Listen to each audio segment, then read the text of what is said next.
The flute is a very interesting instrument. It's something that I've been playing since I was in the 5th grade, and I really love and enjoy it.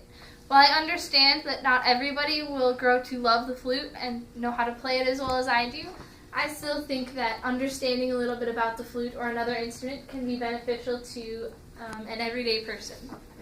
Today I will be speaking to you about 3 topics about the flute: its history, its anatomy, and the ensembles and uses it has.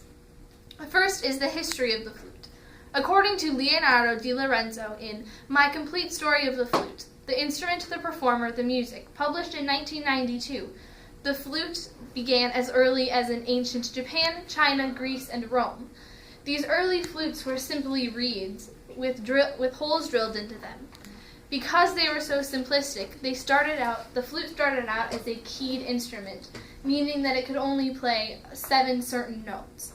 The flute changed from being a keyed instrument to a chromatic instrument that could play all the notes in music in 1847, when Theobald Boehm invented the Boehm flute. That was the most improvements that had been made to the flute, and made it so that rather than needing a different flute for every piece you played, you could just use one flute for every single time you wanted to play a piece of music.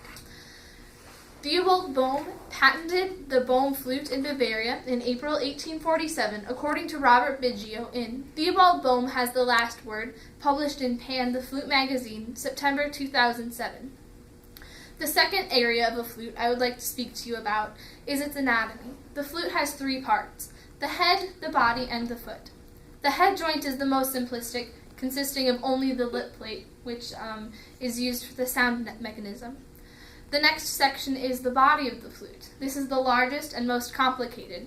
It has 7 keys, 12 keys, 7 of which are normal, 2 alternate, and 3 trill keys.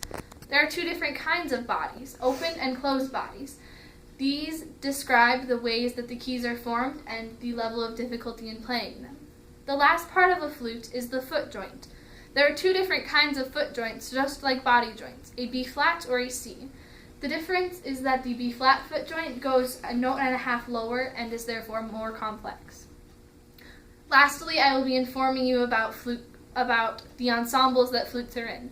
They are in jazz bands, orchestras, symphonic bands, as well as flute choirs. A flute choir is a modern term that refers to an ensemble consisting of flutists on various members of the Boehm flute family, according to Sarah J. McLachlan. These flute choirs use a range of flutes from piccolos all the way down to contrabass flutes to give a nice, well-balanced sound. In multi-instrument ensembles, flutes are used to fill up the top sound and create a good pyramid of sound.